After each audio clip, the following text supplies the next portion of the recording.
Hello, good morning, good afternoon, and good evening, depending on where you are in the world. My name is Tanya Sadowski, and I am one of the program coordinators at the Global Engagement Department for the Community Solution. I am here to thank all of you for joining us for our International Education Week 2024 events this week. Today, you will be hearing from a student and faculty panel on study abroad and what it has meant to them and the meaningful experience that it was to them. Before we get into that, I just want to mention what International Education Week is all about. International Education Week is an annual celebration that promotes the benefits of international education and exchange worldwide. It's a joint initiative between the United States Department of State and the Department of Education, and it really highlights the importance of preparing students for a global environment and encourages cultural exchange and understanding. It occurs the third week of each November, and we are all part of some amazing institutions that have joined in and celebrated to encourage cultural exchange and understanding, like supporting what we are all here for today, listening to our student panel and our faculty. So, how else can you get involved? Well, this is Friday, this is the last day. However, we do still have an ongoing photo contest. If you have any intriguing, fun, engaging, any photos from your international experiences or travels, please feel free to submit them.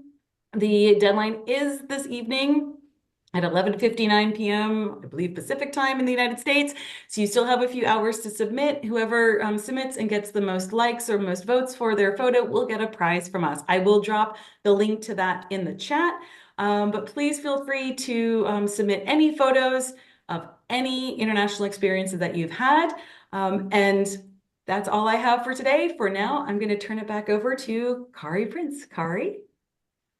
Thank you very much, Tanya. Hello, everybody. My name is Kari Prince. I'm the International Liaison Officer for the Community Solution based in Johannesburg, South Africa. So I'd like to thank my colleagues here on the call tonight. It's the evening here for us. I'll introduce them individually as we go through, but we have a faculty and a student panel here, everyone who's been on study abroad before, field experience, and is keen to share some of their stories. So thank you to each of you for being here today. So yeah, I'll start off with the South African story, just to give some overview as we kick off. So I've been hosting studies abroad and field experiences in Johannesburg and Cape Town and Durban in South Africa for about 12 years. And I love introducing people to our country. I love being an ambassador and I feel very passionate about it. So that's what we want to talk about today is the meaningful hard stuff. We don't want to talk about what visas you need, the flights you need to book, what money you need when you're in country. Those bits of information anyone would get from the information session, but we want to share some of the more memorable moments, the life-changing events that really make it important for students who come here. So I'll kick off with the features of South Africa that students typically talk about as their highlights. So let me just jump into my slides because I think pictures tell a story more than talking. Oops. Right. So the first of the four features that I feel students experience in South Africa is an absolute confrontation with diversity and inequality. No, I didn't even ask. Can everyone see that okay? Yes. No, not see anything. Not yet. No. Oh, you're not seeing it yet. Oh, dear. Sorry. There we go. It's black, pitch black. Now we see it. Okay, you've got 5 pictures with a man with a sign. Yes. Thank you. Sorry about that. Yeah, so an absolute confrontation with inequality and diversity, as you can see from the pictures shown here. Many people don't realize that South Africa is just one country of 55 countries in Africa. We don't have lions roaming the streets, as you can see from some of the pictures here. We're a mix of the first world and the third world, which is quite a challenge for many. You'll see the fancy high-rise buildings like that cityscape. You'll see people living in abject poverty like that, millions of people living in unacceptable conditions. And this can be quite tough to deal with. We've had 30 years since the apartheid regime, and you'd think that things would have improved totally, but many of these things are still there. So many of these disparities in our housing system, in our schooling system, in our economy, in our health system. And this is quite something for people to digest. But something that's really amazing is the South African sense of humor and the amazing sense of hope. And I think this man standing here with a sign gives you a sense of that. It's a real coping mechanism for many, and that sense of hope is really huge.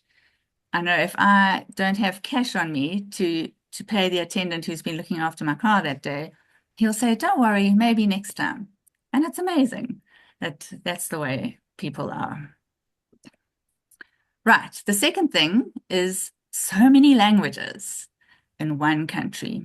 So South Africa has 11 official languages. Can you believe it?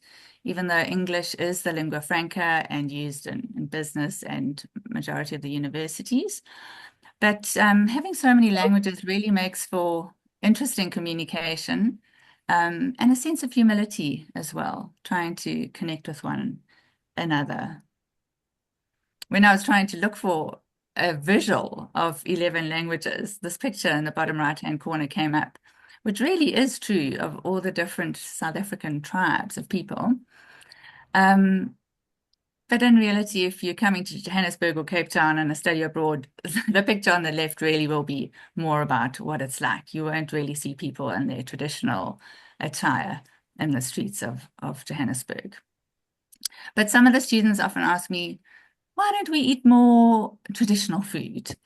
And I think like many cities or first world cities, we've gone with the more popular offerings when it comes to cuisine and the hamburgers and pizzas. But students really can taste some mapani worms and other African delicacies if they're keen on that.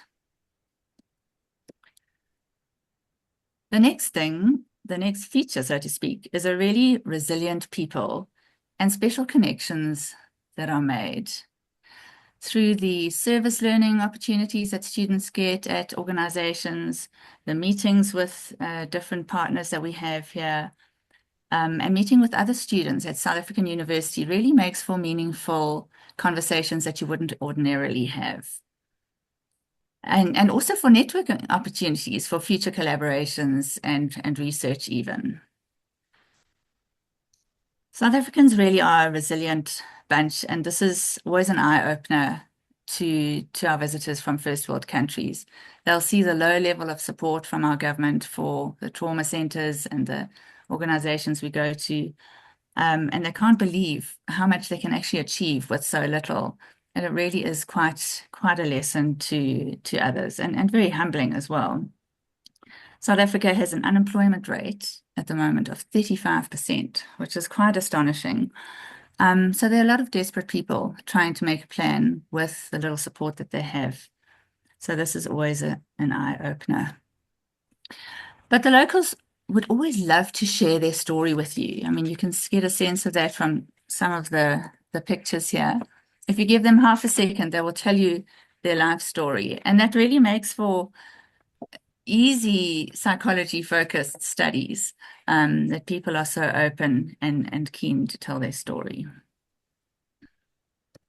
And then the last feature is just being able to experience the beauty that South Africa offers, whether it's Cape Town there in the picture with the sea behind, or Durban with the lighthouse, whether it's game reserves, experiencing the elephant sanctuary, the penguins in Cape Town, or going up Table Mountain.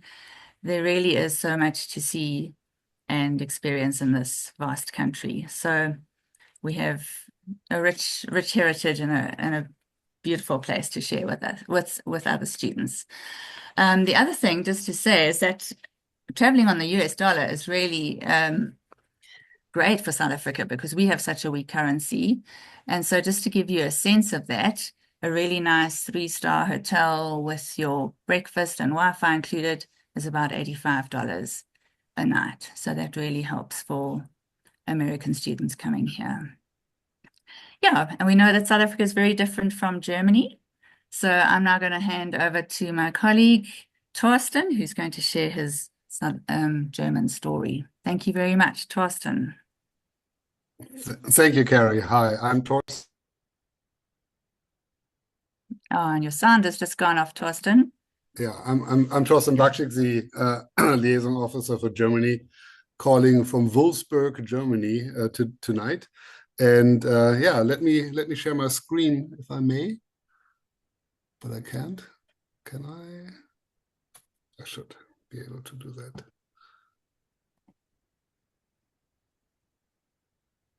Does it work?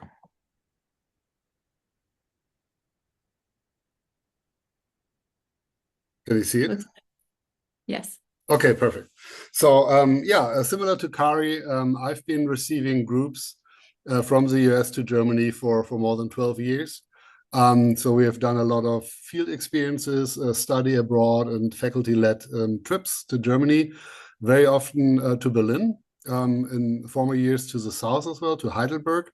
And normally we have two types of groups. One type of group is more psychology centered and trauma, very often trauma centered or industrial organizational focused.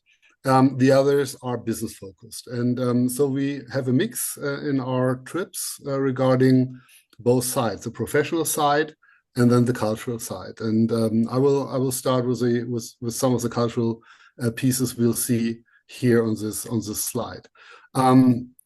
So on the cultural layers we see, we have a lot of layered history in Berlin. So Berlin is our capital, and in Berlin you can see all the different, different decades, the different pieces and layers of German history. For example, if you look at the lower left, the checkpoint Charlie. So this was a checkpoint between the US and the Soviet sector in the Cold War between East and West Berlin. It's still there. Now it's a kind of a tourist magnet, of course. But this is only, like 35 years back. It was in operations. We had tank standoffs there at the very, very piece. So you can really feel history at certain places in Berlin. On the upper right, we're at Alexander Square. So we normally roam the city. So we run around a lot. We take public transportation, and we really get a sense for the city. And it's fairly safe to do that. On the upper left, we're here at a automobile plant, at a car factory. And this is still old school in this picture. This was not electrified yet, but today we of course see a lot of electric cars in German car plants. So very often we do a trip from Berlin with a high-speed train. We go to Wolfsburg to the biggest car factory in Europe to get a sense of industry, of industrial standards, of how people work, what type of organization they have in the headquarters and in the factories. So that's a day trip many groups like to do. On the lower right side, this place is called the Topography of Terror. And this is an exhibition and a workshop we do together for around 5 hours with a scientist around the perpetrator's site in the Third Reich, in the Nazi Empire, which is only a little more than 70 years back. And we see today a lot of trauma, even stemming, of course, from that site. I mean, the last Holocaust victims are almost dying right now. There are very few remaining. They're around 100 years old. But still, of course, you have the intergenerational traumas from that very, very time. On the next slide, we have some examples. Let me try to move it. It doesn't work. Oopsie. Oh, here we go. On the next slide, of course, we see our like a welcome and farewell dinner. That's on the upper left. and maybe even, I don't know, Felice is in here in this very picture. So of course we have a lot of culinary experiences. We make sure that never wine or beer is in the photograph. Yeah, didn't work. And on the upper right side, we are in the subway tunnel, for example. So we tend to use a lot of public transportation as well to really have this immersion in Berlin to get the sense on where we are. On the lower left, an example of a museum visit. So that's an interactive display of Kreuzberg, one of the more wild districts of Berlin. So we, learn about urban planning on this very day. And the last picture here is a lecture. So from time to time, especially on day one, we get together with a lecturer, with a scientist, to learn about intercultural competencies, learn about what makes Germans tick, how are they different to Americans and people from other nations, and it's always fun and ice breaking and pretty cool as a kickoff. On the last slide. On the right, we have a little Lego we visit from time to time, our little giraffe in Berlin at the Sony Center. And many students love to take the picture with this little toy. And then you see on the top, we just again roam the city. We see some street art or some graffiti, and learn about Berlin. The lower left is a very special place. It's a former secret police prison in East Berlin. It was founded by the Soviets, who basically had people in that prison. They tortured them. They, treated them very badly. In the 50s, it was handed over to the East German secret police, who had detainees in there. And very soon, they kind of went from physical torture to psychological torture. And they've done that for a long time. And very often we have former inmates as guides in that very place. And when we visit with psychologists, with students of psychology, of course, this is very interesting to talk about ethics. Yeah, to talk about what psychology, for example, can be misused for, or like certain things like waterboarding, which were developed by psychologists. These are things you can discuss about ethical standards for the profession. So it's a very, very deep and interesting inflection point we normally have on these trips. So all in all, we mainly have around 8 nights in Berlin. It's very exhausting mentally and physically, but it's a lot of fun. We get very good feedback for those trips, and they change, from time to time depending on the goals of the very trip. And I'm looking forward to welcome you to Germany coming up. Thank you. Thank you so much, Thorsten.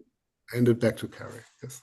So we don't have lions roaming the streets in South Africa, but you have giraffes. Yes. Hey? In fact, I just saw a fox yesterday in Berlin, in the middle of the city. Oh, really? Wow. Yes. Hey? Hungry fox. Thank you so much, Thorsten. They sound like great trips. And I can attest to that, having visited with one of the Education Beyond Borders trips to Berlin previously. Was wonderful. Right, we're going to move on to our faculty representative here tonight. We have Dr. Felice Mays. She was here in South Africa leading a study abroad during June this year, in the middle of our winter, and it was a pleasure working with you.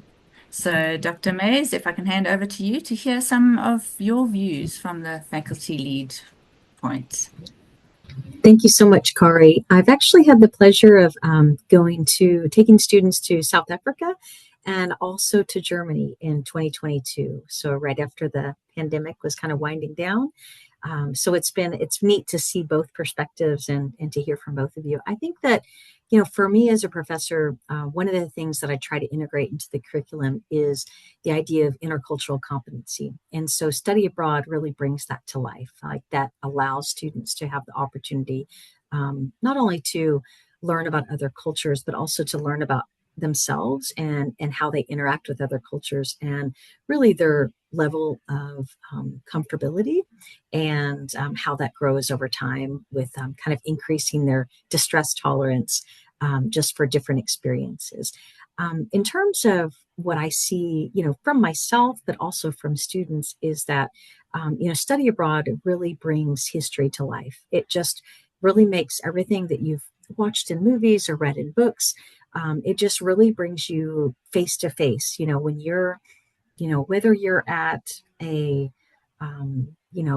Torsten was talking about, the Stasi museum there, and being able to see the prison and talk to people that were prisoners at one time, as he said, and were guides. The ability to have cultural empathy for people's experience is just opened up when you see things like that.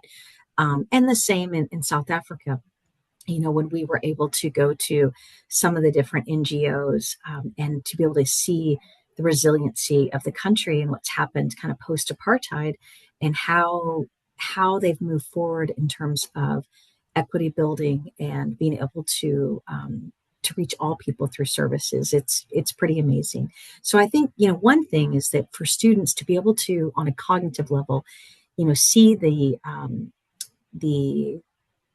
you know political and social aspects, to be able to see those in history, but then the impacts of modern day, it kind of cognitive level is really important for students.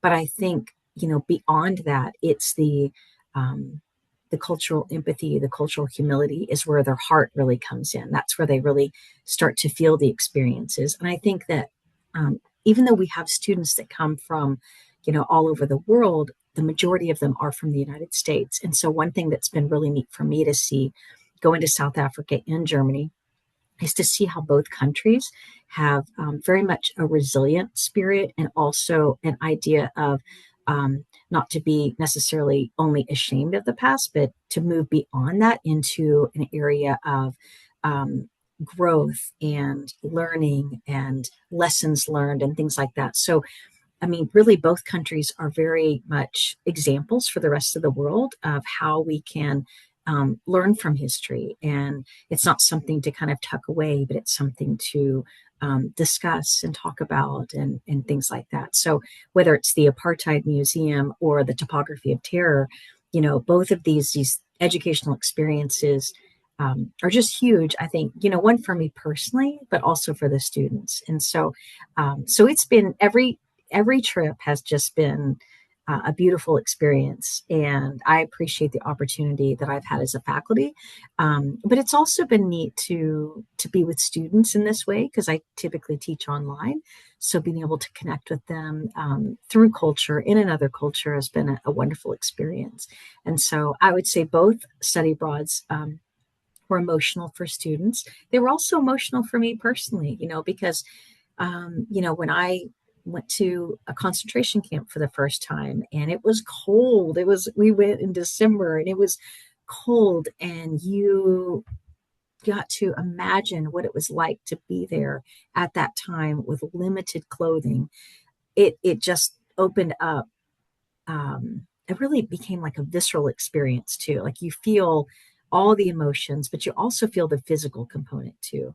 And the same, with South Africa and going to the Apartheid Museum. Like you have these moments, where your awareness is not only heightened, but you cannot close your eyes to it. Your eyes are open, and then once your eyes are open, the knowledge that comes in, you live your life differently from having this adopted cultural view and these experiences. So thank you for letting me share my experiences as a faculty. It's one of the most beautiful parts of my job. I love going with students. Selfishly, I love experiencing different cultures, but the growth that I see not only in my students but in myself is truly life changing. So thank you for letting me share about that today. I appreciate it. Thank you so much, Dr. Mays. We appreciate your story too. And I know that I also had some very emotional moments with your group after the Apartheid Museum visit. this year, and it touches me too. Thank you for your comparison also with South Africa and Germany. I don't really see it that way, but it's so nice to hear that perspective. Right, we're going to move on to our student panel, or yeah, past students from study abroads and field experiences. So I'm going to call on Laura Feinberg first. She was in South Africa also a couple of months ago. So if you could just share whatever you want to to inspire other students. Thank you, Laura. Sure. Thank you. What an amazing privilege to get to share on such a meaningful experience. Oftentimes when people ask in my normal life and other students too are asking, oh, what was it like? My initial response is it was the perfect trifecta. We had a really interesting course content that was focused on trauma and resilience in the cultural perspective. And it was really a comparison of South Africa's experience with that versus the United States. So post-apartheid versus post-slavery in their structure context.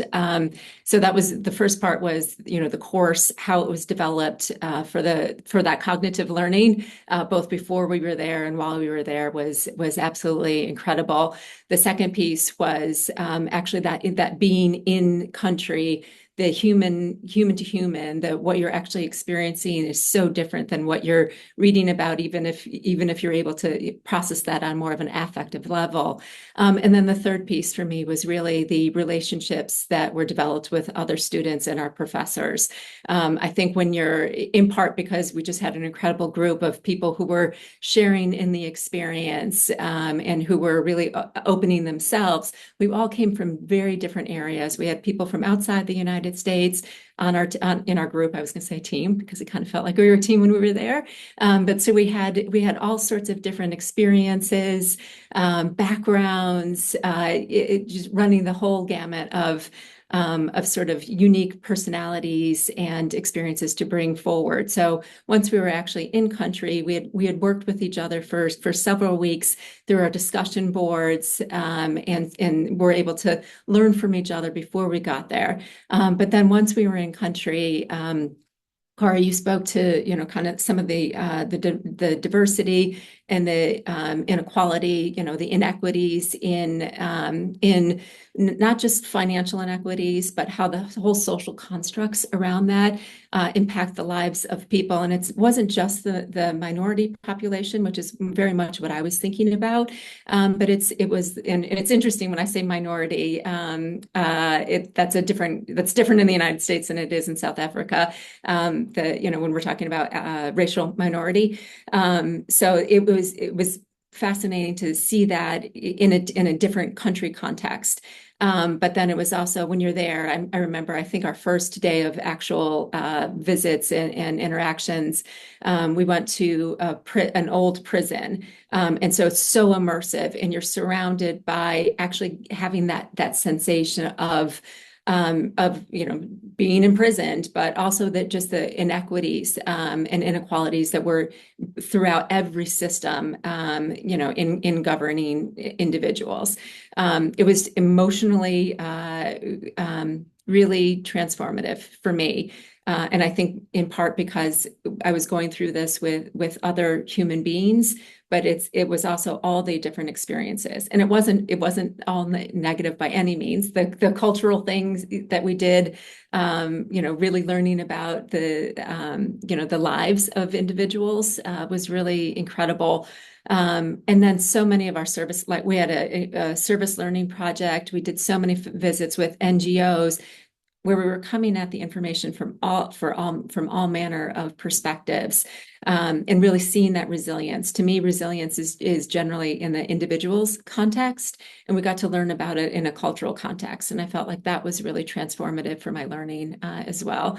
And most importantly, again, doing this with other people who are processing the information and the experience together and individually, just made it an experience that has changed how I see the world, but also how I see myself in it. And so we had incredible professors including Dr. Mays, who are with us along for the journey. And it just, again, it was outstanding. I highly recommend it to anybody who might be considering having such a incredible growth and learning opportunity.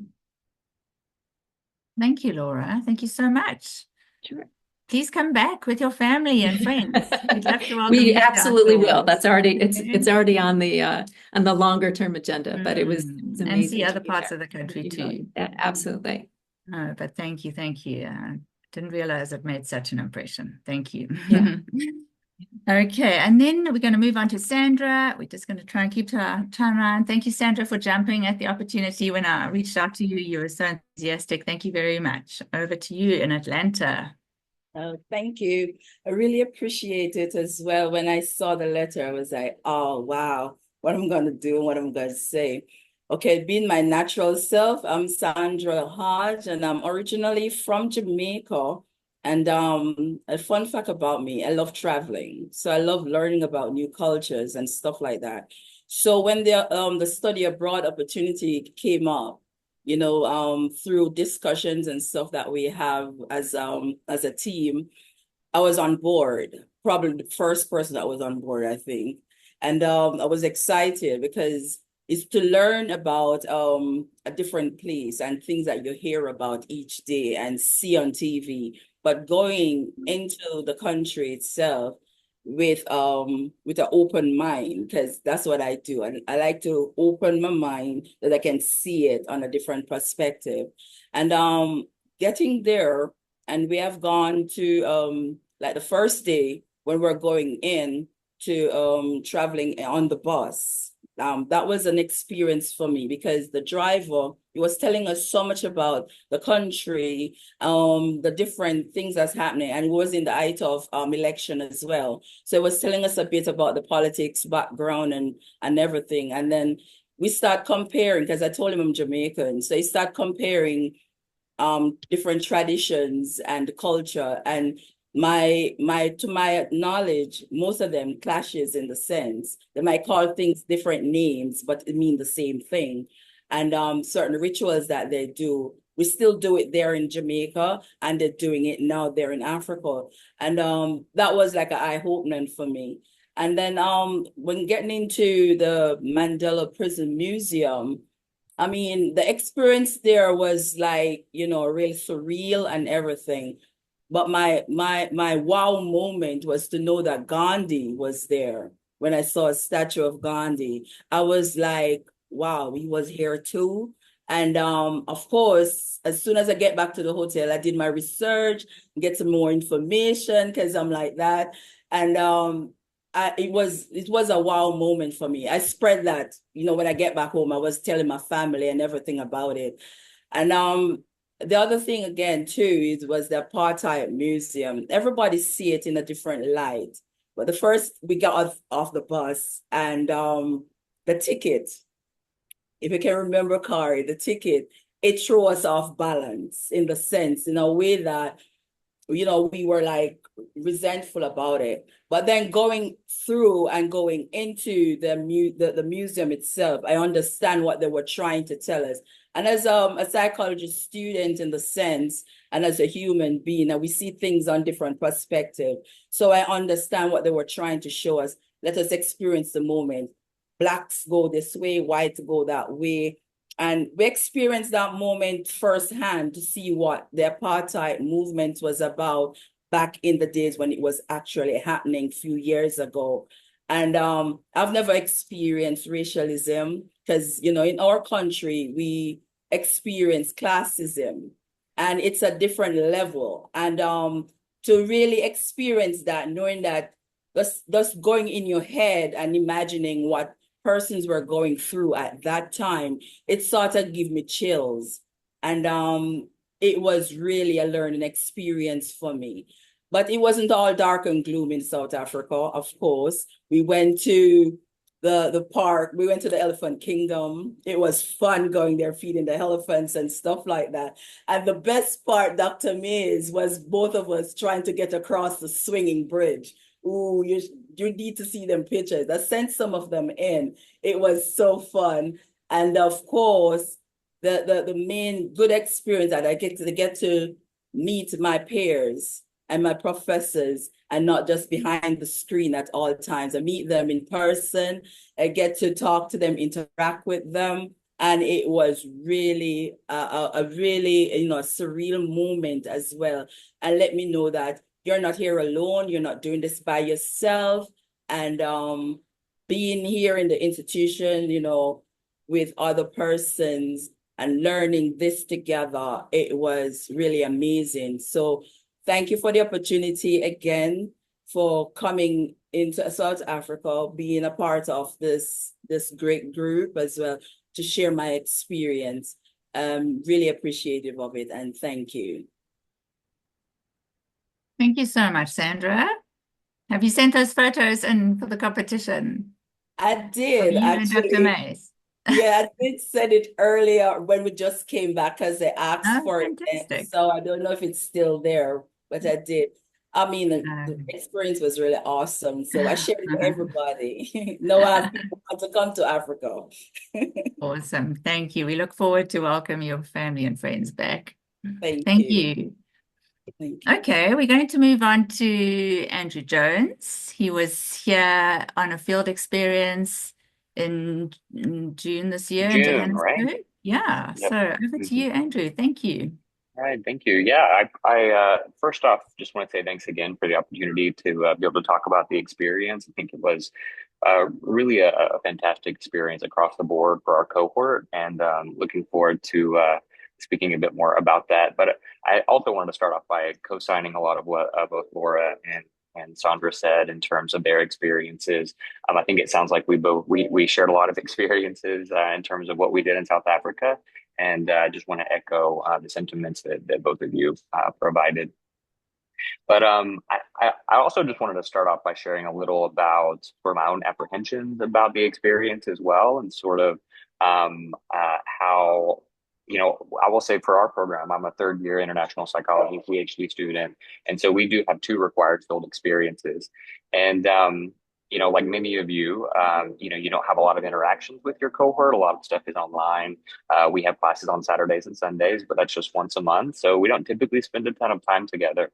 So spending a whole week together, that can be an interesting experience. In addition to, for myself, I've love to travel as well, like Sandra mentioned, and had been fortunate enough to be in South Africa before. So I was very interested to see how the experiences would be different, coming for more of a cultural immersion experience, and educational experience versus solely tourism, like I had done before.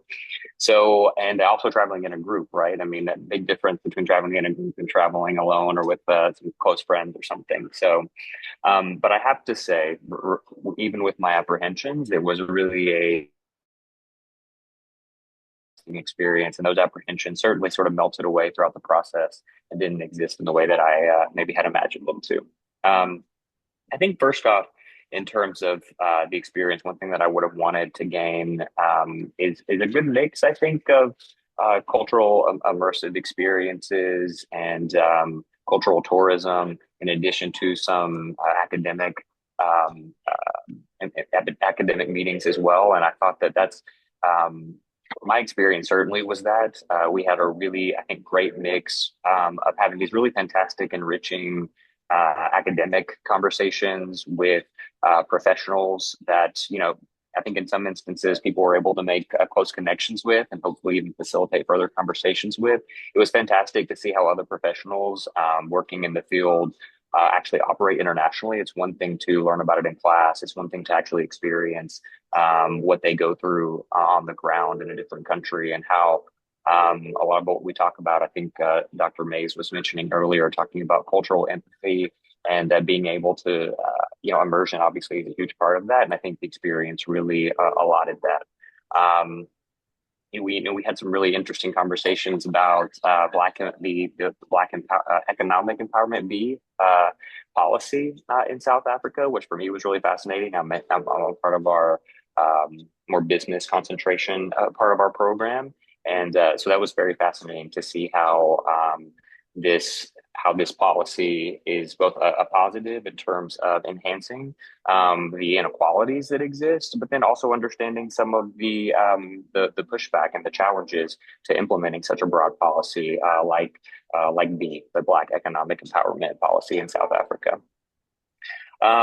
In terms of some of the cultural immersive experiences, I think in terms of eating, Kari, I think I did eat a worm. I don't remember what kind of worm it was, but I do at least remember doing that.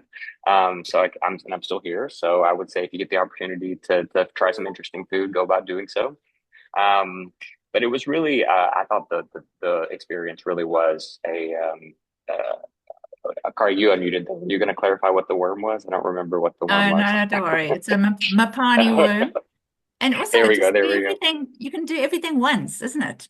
So even if you didn't enjoy Exactly. it, Yeah. you don't have to try it again. Exactly. Yeah. Just a one-time thing. But yeah, so plenty of opportunities to engage in really, I think, fun and interesting types of cultural tourism. We actually had the opportunity to go to a type of safari as well, which I think that was certainly a favorite amongst the group. Um, and also too, going back to spending time with some of your cohort, I also want to say it actually ended up being such a great time to spend with like-minded individuals, people who there's some commonality that's bringing everybody together ultimately, and I think being able to discover that and have really interesting conversations with your colleagues was a part of the experience I don't know if I expected, but certainly got, and it was great. I felt like it was facilitated well. We had moments where we got to know each other. We got to know each other more at the end of the day and got to sort of decompress from some really intense conversations or intense moments of tourism, whether or not it was, after the Apartheid Museum or after going to Kailisha, for example. Um, Another part for our group that was really impactful was our service learning project. It was really interesting to get to experience what Kari was mentioning earlier in terms of some of the challenges, working in a country or living in a country with so many different languages. And so being able to learn from the students how language impacts their education. And, with that school specifically, I think they have classes in different languages as well. So some are taught in English, some are taught in a local language. So it is a requirement, I think, that they learn that. And also talking about some of their challenges at home and how, they may have a language that they speak at home that most people don't understand outside of that. So it was really fascinating to be able to learn more about that and sort of continue to develop that cultural empathy that Dr. Mays was talking about earlier.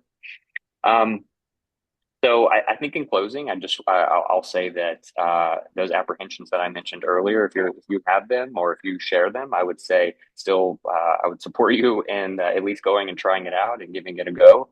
For me, I think it was such a well curated trip. And a well curated experience and a great mixture of really what you want out of something like this, a really enriching academic experience, but also having the ability to interact with a lot of local people who are professionals in their field, understand some of their challenges, get to know how they have to operate differently than maybe you do back in your home culture.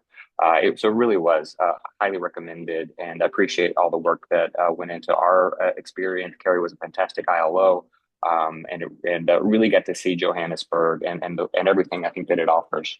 So I appreciate again the opportunity and look forward to hearing. I'm thankful to hear from fellow students as well, and look forward to hearing from more. Thank you. Thank you so much, Andrew. And I appreciate your mentioning the difference between traveling on your own or with one other person and in a group like this, apart from the group dynamics. But a study abroad that is curated in this way that we do for the Community Solution in the Chicago School is very intense experience. And you can probably see, twice as much as you might if you were just traveling on your own, and learn twice as much just because of the way it's structured. So we think it's good value. Okay, and last but not least, Chantal, we're going to call on you. Erickson, Farah, thank you very much for joining us and being so enthusiastic and patient waiting for us. Thank you. Of course. Of course. I'm so happy to be here. Welcome, everybody. As you heard, my name was Erickson when I went on the trip, but now my name is Farrar. I got married. Congratulations. So this was my last trip as a single woman. Wow. So it was a lot of emotions going into this trip. It was in the midst of me planning my wedding, but I really wanted to have this experience. So I'm excited to speak about what that meant for me and maybe touch on some things that my peers did not touch on or give a different perspective. So it was a diverse group that went with us, diverse in age, race, life experiences. For some people, it was their first time on a plane. Most people, it was their first time in Africa. I'm Ghanaian, so I was born in Africa, but I've only been in South Africa one time. So this is my first time going as an adult. And it was really fun going with a group of people who had such different perspectives and were all in different points of their respective programs. So even though this program did have an ABA focus, which is what I'm doing my PhD in, there were people from psychology, there are people from all different programs of study. So it was really fun to meet and mingle with people from different life experiences. Also, everyone was in different points of their program. So for some people, this was like a graduation trip. They were about to graduate that semester. For me, it was my first year. And I'm just so happy I went because even though this is a reoccurring trip and you do have the opportunity to go at any point during your study, just with how life has been this past year, it was definitely the perfect time for me to go. So I'm really glad I took advantage of it when I had the time and opportunity. Some people came to connect with their roots, some came to see and experience something new. And for me, I came for a combination of all of these things, but also really wanting to learn more about my field, which is ABA. And everything that we did in this time really helped me to grow in the field. There were so many parts of the trip that was tailored towards my field. But like I said, even if it wasn't tailored towards my field, there were also learning opportunities, even if it wasn't, if that makes sense. You could still participate in the conversation, you could still learn. We still went on all of the wonderful excursions everyone was talking about. So it wasn't just, you have to be ABA to be here, but I definitely did feel like I gained a lot from being in the field and being there. One of the highlights of my trip was connecting and networking. Kari spoke about the opportunities, and it really is what you make of them. So one of the opportunities I had was to speak at the CARE Institute, which is the Center of Research and Autism, Center for Autism Research. And that was something that was offered to us. So they said, does anyone want to speak? So it's not something that's forced on you, but if you want to make the most of the opportunity, definitely, take on something extra. So that is exactly what I did. And I'm so happy that I did it. And so this trip is really what you make it. And me having the opportunity to give a speech there and also to talk to different people, network with different people, it really awoken a passion for me for consulting. And so now when I came back home, which is to the DC area, I started consulting for different schools in the DC, Maryland, Virginia area. And I was able to leverage that experience that I had in Johannesburg, speaking with all of these professionals, speaking at all these schools to help me to be in the field that I'm in now and awaken a new passion for me, which I didn't see when I was first signing up for this trip. Everything we did was so fun. There was not a single activity that I did not enjoy. There was not a single meal that I did not enjoy. However, I did not partake in the worms, so I cannot speak towards that, but everything else was absolutely amazing. And last month, even a few of the ladies that I went on the trip with, they were in my area for residency, and we were able to go out to eat and catch up. And it just feels like we've been best friends for years because this experience really bonded us together. So this opportunity was truly amazing. I'm so happy I had the opportunity to not only partake in it, but to take advantage of it. So I just really want to encourage everyone on this call that if you do decide to go, don't just spectate or don't just sit back. It really is what you make it. So take advantage of every moment, every opportunity. Even when you're just in the taxi going to the first hotel, talk to the driver. What's your experience like? When you're in these different places, how are you? How long have you lived here? Just these little conversations really add to the experience. So I would love to go back one day as a faculty or volunteer because it had such a big impact on me, and I would love to see the impact it has on others as well. So if you needed the final push, if you came here kind of on the line, I don't know if I should go right now, this is your sign. You should definitely go on this trip or whichever trip you're considering. You definitely will not regret it. Thank you. Yeah, thank you so much, Chantel. Wonderful sales pitch for study abroad. And it's so nice to hear about, your passion for consulting since your talk at CARE. Well done. That's really exciting to hear from my side as well. Right. Thank you very much to everybody who shared today. We really appreciate it so much. If anyone is very keen for a study abroad or they're already part of the field experience program for next year, I think that there are something like 25 programs planned for the upcoming 12 months through Chicago School and the Community Solution. But I'll hand over to Tanya to close us off.